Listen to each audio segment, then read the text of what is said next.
be talking through today's huge 11 gamer. Big. So some NFL stuff yesterday. Some close calls. Some good shots we had. I didn't end up losing anything, but it felt like a loss because it was kind of frustrating. But I did have the Jameson Williams captain the showdown and all that stuff. There was some good stuff. Sheets, I know you had a run. I had a run at the Wildcat for a little bit. You had a run at the showdown. Talk about yesterday, and then we'll get into the slate. Yeah, Debo had a nice day, and I was like in first place in the showdown for like half the game, pretty much. And then I didn't have Ayuk, and the Ayuk, the combination of the face mask catch, plus that touchdown, plus not to mention Debo on the end around going out at the 1 yard line instead of going in. Oh, I know, that was annoying. All of those things combined cost me first. But yeah, listen, showdown is showdown, and that's the way it goes. Congrats to the teams that made the Super Bowl.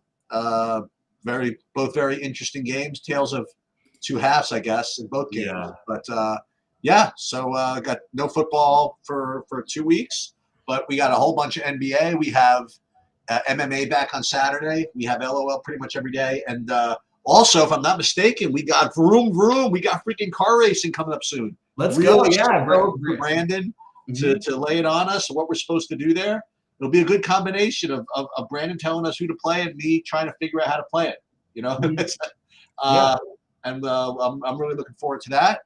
And that'll pretty much. Yeah, just real quick, I just wanted to let people know we do have a NASCAR package available if you do want to get involved in any of that. Brandon's awesome. Sheets will do his projections when he can, but Brandon's got his own thing set up, and if you guys are interested, take a look at that. I think it's So remind me. So we're doing a separate NASCAR thing. Yeah, we just have a separate NASCAR package now. Okay, cool.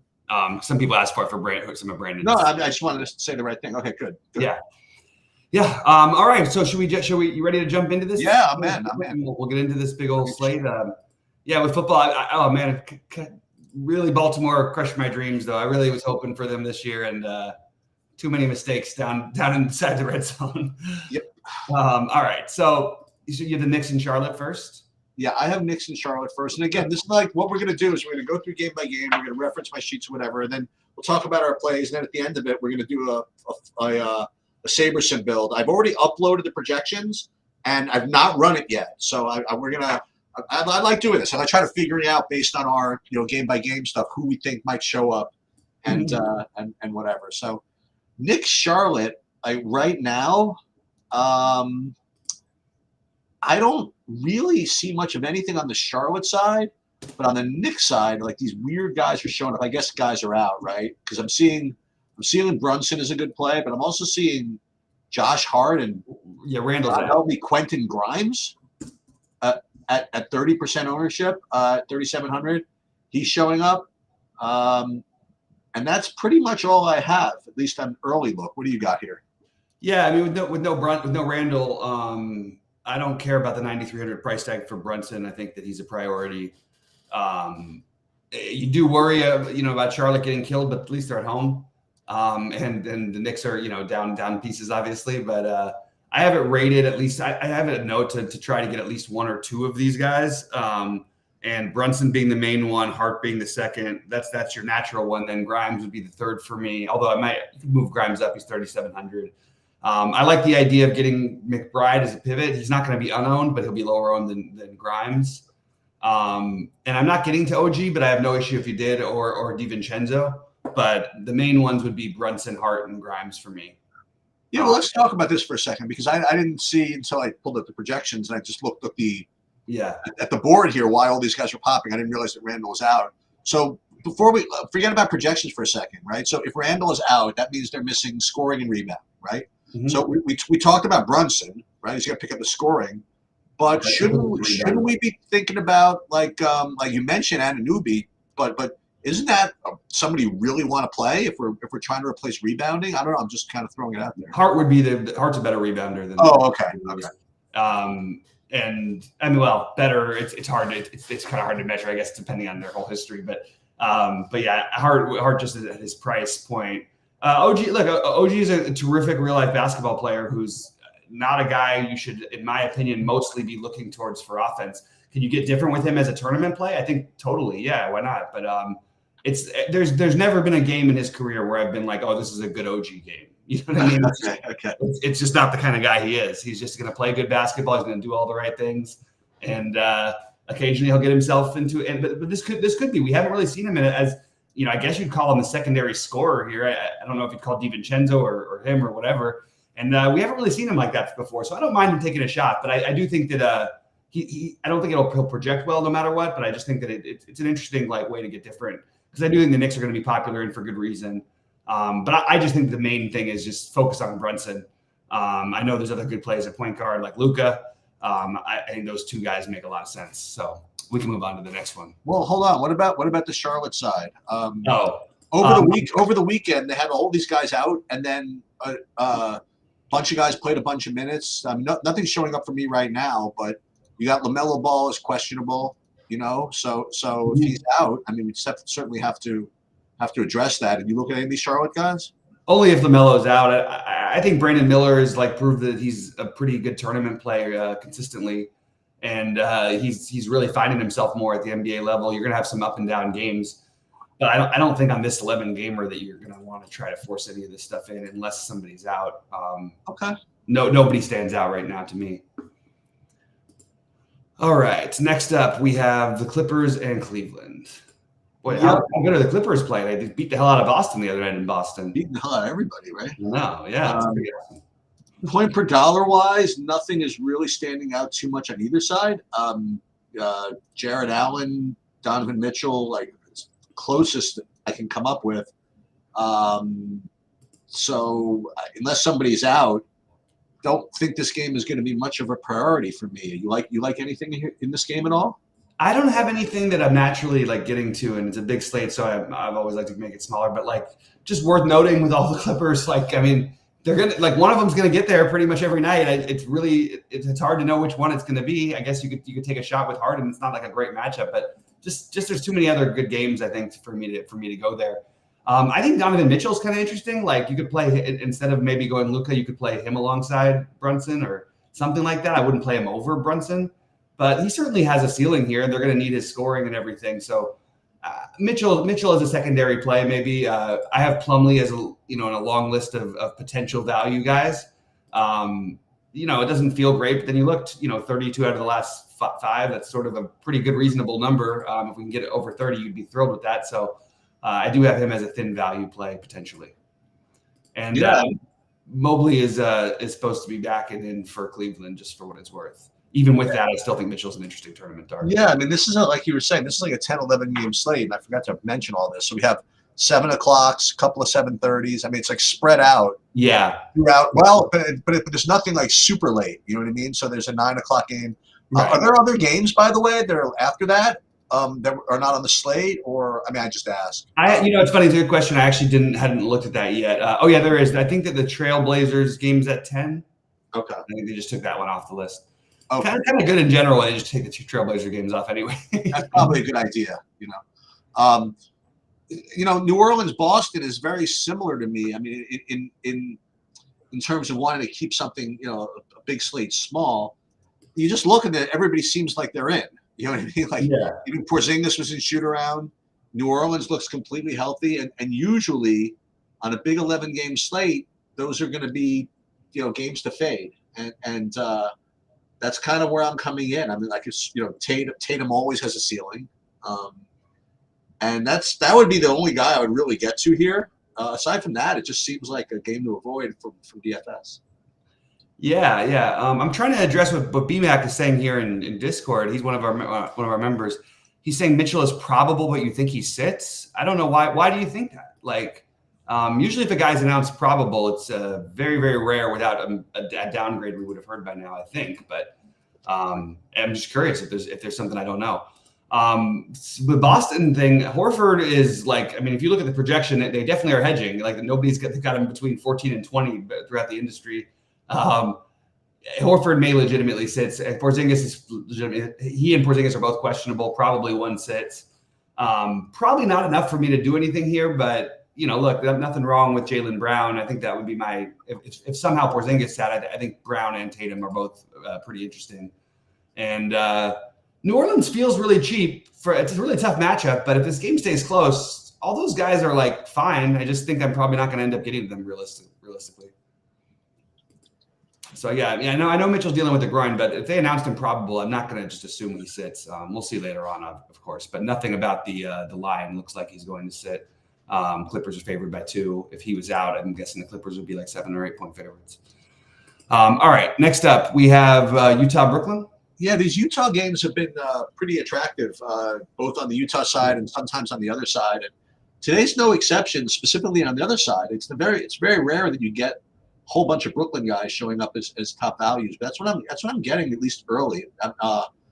Cam Thomas, Nick Claxton, Mikal Bridges. I mean, all 3 of them are kind of showing up as really good plays. On the Utah side, that's where I was expecting to see, because there always seems to be somebody on Utah that shows up. But the top guy I have, I guess, is just marking it at 8,200. Like, not that big of a deal. But if you're going to play a couple of Knicks, maybe it's not a bad idea to play a Utah guy. But yeah, so Cam Thomas, Mikal Bridges, and Claxton, and marking on the other side. I think this is I think all those plays look pretty good. Yeah, so so the Utah guys, I understand why they don't project well, and I understand not getting them. I still think Markkanen's totally reasonable. Everybody else, their minutes, you just have no idea whether Keontae George will play 30 minutes or 7.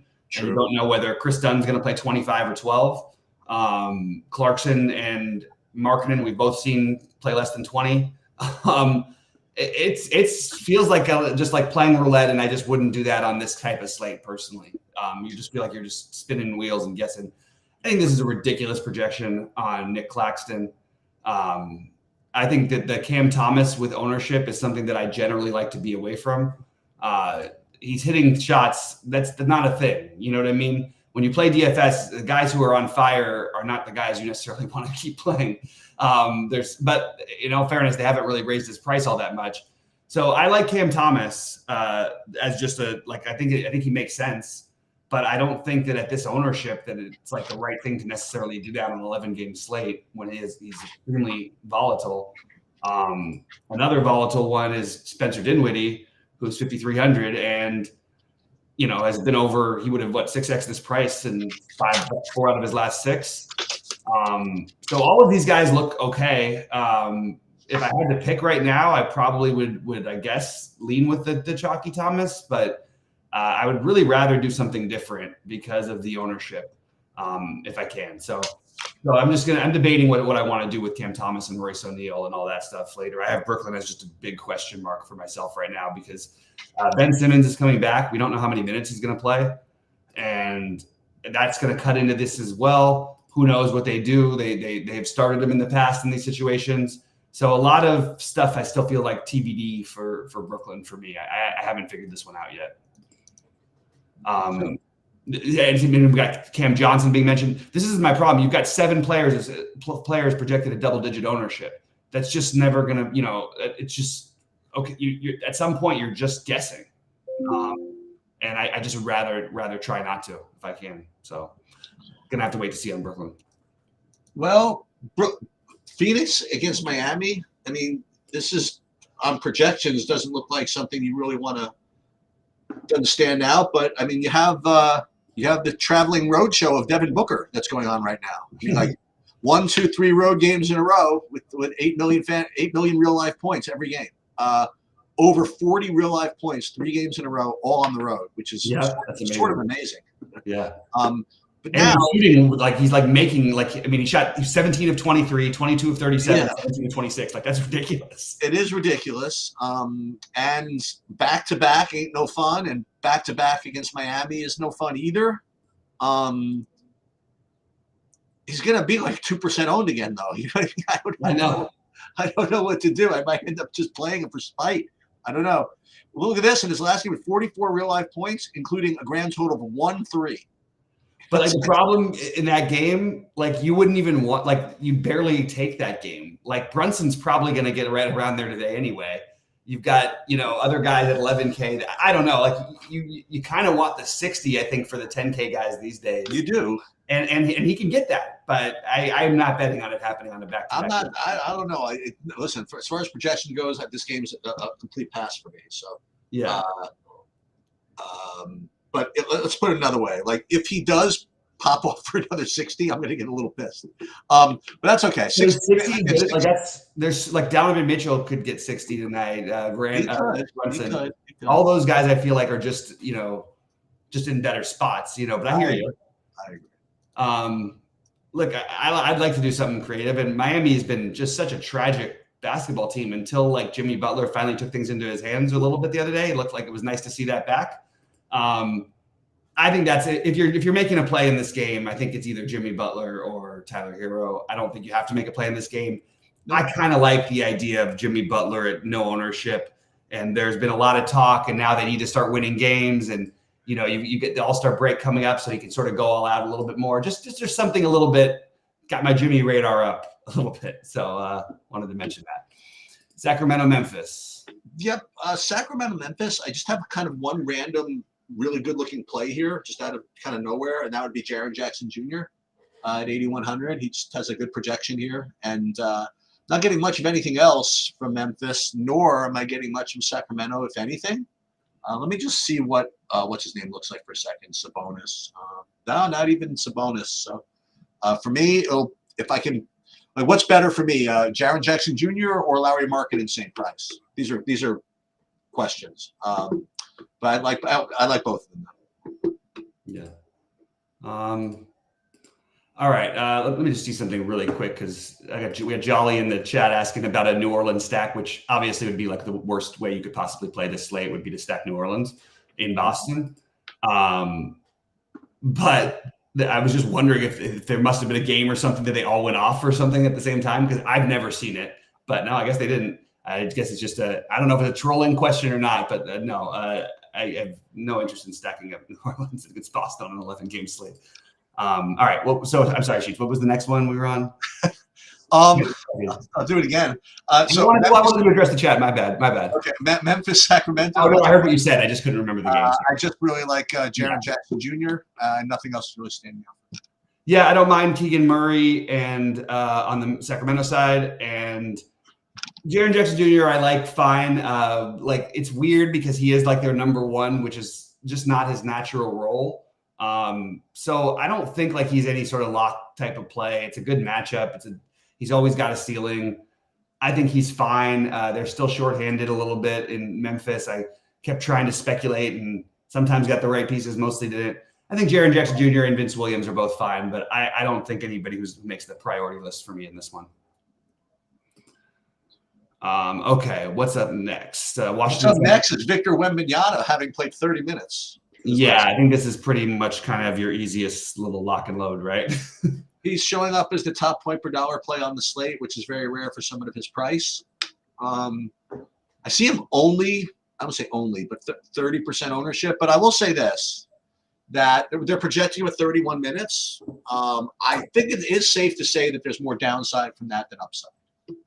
Even though he did play 30, 31, I still think that I would if I had to bet, whether you get 36 or 24, I think he's more likely to get 24 than 36. That would be my guess. But he does look like obviously a tremendous play. What would be nice if I could play someone on Washington, just for visuals on my lineup. And Kuzma actually looks like a really good play actually at 7,900. So I would play him. And there are other San Antonio guys who look pretty decent here. But they look expensive compared to where I last saw them. I got Sohan 57, Vassell 67, Trey Jones 58. But I don't know. Is Wembanyama lock and load? Why don't you talk a little more about that? I think he is for me. I think there's other plays because it's a big slate, but I will be happy to. I'll be happy to just eat a little bit of the chalk on a big slate. This is the Jones brothers matchup. The brothers Jones and Trey and Tyus. Okay, that's fun. Little something, which for a game that they already looked okay in, if you want any little extra thing. That's so not Wembanyama is the natural play. And then I have a note to like Champagny is a guy who we can consider for thin value again. You know what I mean? We know the story with this situation. Sohan, Vassell, Trey Jones. I just sort of put it in a group and thought I'd probably like to get to one of them and get a little mini game stack here. I think Trey Jones would be my favorite against his brother. And I think his brother would be my favorite play on the other side other than Kuzma. So I would have Kuzma or Tyus on the other side with maybe Wemby and Trey Jones or Wemby, Sohan, something like that on the San Antonio side. Great game environment, so definitely want to get exposure there. Minnesota, OKC. Two good defensive teams. Everybody looks healthy. Looks like a good game, but not much for fantasy. You like anything here? I just get nothing. I feel like this is a better boost for Minnesota than maybe they're getting credit for, but I can't find any play that quite makes sense to me. Edwards being the closest thing. So I guess I would say, look, playing Anthony Edwards in this matchup is probably a reasonable idea. We talked about a lot of other guys. He's got a monster ceiling, and you don't even have to decide he or Wembanyama. You can play both of those guys. I just think he's a reasonable spend up that they tend to, they use him the most when they need the points. They're going to need scoring tonight against a team that will give up some scoring. So I kind of like a little bit of Anthony Edwards, and that's pretty much it for me in this game. Shea, you could make the same argument for, but he's 10-1. But I do like the Edwards play quite a bit. Lakers, Houston, the usual, at least for me, the usual, caution about whether the Davis and or LeBron plays. But as you pointed out, in I think the last video we did on the NBA, I think, did you tell me to give that stat again about Anthony Davis? In the last 100 games in the NBA, Anthony Davis has played more than anybody else anyone else who plays 20 minutes a night or more. It's amazing. Yeah. Considering the reputation and all that stuff. Yeah, it's pretty wild. With that said, unless someone's out, I don't have too much except for the Anthony Davis and Sengun, right? They both look like the best plays, and they'll be relatively tamely owned because they're not like great values or anything like that. They're just the best fantasy point scorers on their teams. The matchup is not exactly great for either of them, honestly. But hey, they're decent plays. That's the best I can do. With this game. Yeah, that's sort of how I feel. I feel like everybody's okay, which probably doesn't make it for me on this biggest slate. Although I don't know, Jalen Green, you played him the other night. You had him on Friday. I did. When you had the big Jalen Green game, he's put up 38 now in the last the other two games since then. I mean, he hit 38 the next night after that too. Well, we can talk about is this center shit show. If Jabari Smith-Jr. is finally going to be back, okay, he's finally back. So no one has to play Jeff Green anymore. Thank God. Oh God, I know that. I just felt so stupid after I did that on Friday. I just it made, and also right after that, there was other. I can't remember what the other news was in the later games, but it was Zion being out. And it just felt like stupid. I was like, I would rather have had Larry Nance at least than him. Yeah. Anyway, if for anything, I don't know what happened because Jabari both times was off the injury report and then ended up missing the game. So even though he's off the injury report, I'm not writing off that he's guaranteed to play. He's actually an interesting play if he plays. If he doesn't play, though, I do think taking shots on Cam Whitmore, I always mention it. This guy he's going to have a bunch of dud nights because he's a rookie, but he's going to have nights where he goes completely berserk, and he's done that twice in a row. So I kind of like the idea of continuing to bet on him, potentially even if Jabari plays. They seem like they really want to get him minutes, and he's been great in those minutes. So I actually think that he's an interesting tournament dart anyway. I'm going to put that one down, actually. I want to maybe get a little bit of Whitmore exposure. Okay. All right. So we have Orlando, Dallas, and Milwaukee, Denver next, and the last two games. And you have the three big studs. You have Luka and Giannis and Jokic in those three games. And so far, we've talked about all these other games. And the only value we really came up with was Quentin Grimes. I've got a list of values that I'll go through at the end. I've mentioned to guys the throughout the thing. But I mean guys under like 4K. Yeah, I'm talking about those. I have a list of them. Oh, okay. So if you're gonna, I mean, and we talked about this many times in the last week or two, is that these studs just have like really, really big ceilings, and it's not even that. We talked about Luka the other day, and we both pointed out. I mean, it's not as if he's even. Seems like he's not even trying. He's just like he's just kind of like doing his thing, getting people involved, only taking open shots and putting up 75 or 80. Like when it's, dude, the fact that he was able to, the fact they had him play like 46 minutes the day after, back to back, the day after he played 45. I don't even get it. I don't even know why they would even do that. But nonetheless, he's got a 60-point floor. I mean, that's what it is. He's got a 60-point floor, probably a 70-point median, and an unlimited upside. So he's someone you'd like to get in if possible. So far be it from me to tell you not to do it. Other guys in Dallas are not really showing up for me. And as far as Orlando, I'd like to play someone from Orlando, but I'm just not seeing much. Well, what do you got here? I mean, how big of a priority is Luka? Did I miss anybody?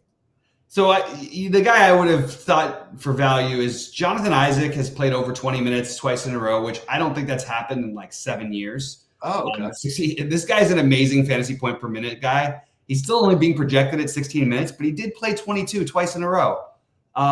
That's enough for me to just sort of decide to take a gamble. I don't care that he didn't really get there.